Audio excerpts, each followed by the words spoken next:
امام حسن مجتبی علیہ السلام کی زندگی مختلف پہلوؤں کے ساتھ بھرپور ہے۔ عبادت دیکھیے تو اس میں بھی ایک اپنا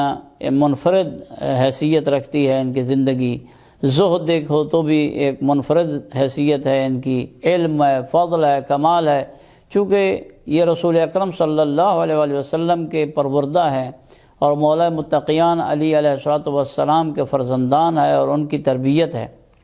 ماہ سیام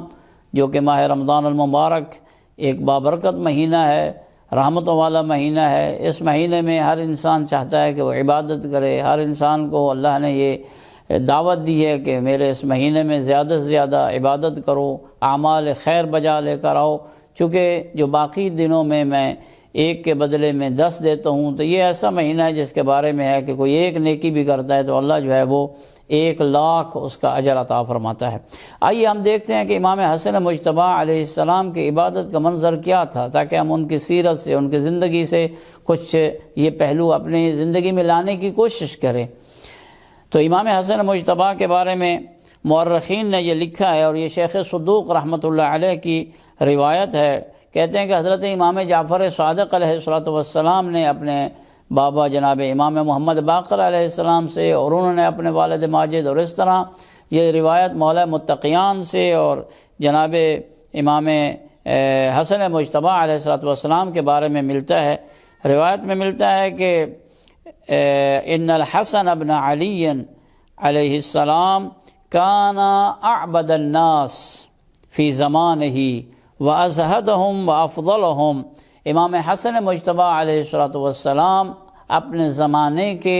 سب سے زیادہ عبادت گزار شخص تھے، یعنی ان سے بڑھ کر اس زمانے میں کوئی عبادت گزار نہ تھا۔ وازہدہم، اور تمام لوگوں سے وہ زیادہ زاہد تھے، دنیا سے منہ موڑے ہوئے تھے، دنیا سے ان کی کوئی رغبت ہی نہیں تھی، وہ اللہ میں لو لگائے ہوئے تھے۔ وَأَفْضَلَهُمْ، اور تمام لوگوں سے افضل تھے، چونکہ امام تھے اور امام کے لیے ہمارے مذہب میں یہ ضروری ہے کہ وہ تمام لوگوں سے افضل ہونا چاہیے۔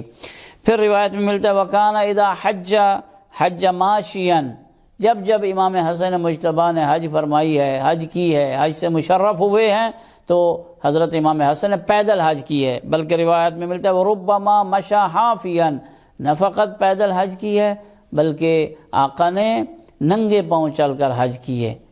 تو جب انسان اپنے رب کی بارگاہ میں حاضری دیتا ہے تو اس عاجزی اور انکساری کے ساتھ حاضری دے، جس عاجزی اور انکساری کے ساتھ امام حسن مجتبی علیہ السلام حاضری دیا کرتے۔ سواری ہونے کے باوجود آقا جو ہے وہ مدینہ سے پیدل چلتے تھے، بلکہ روایات میں ننگے پاؤں جاتے تھے۔ پھر آگے روایت میں ملتا ہے وَكَانَ إِذَا ذَكَرَ الْمَوْتَ بَكَى، جب موت کو ذکر کرتے تھے تو گریہ فرمایا کرتے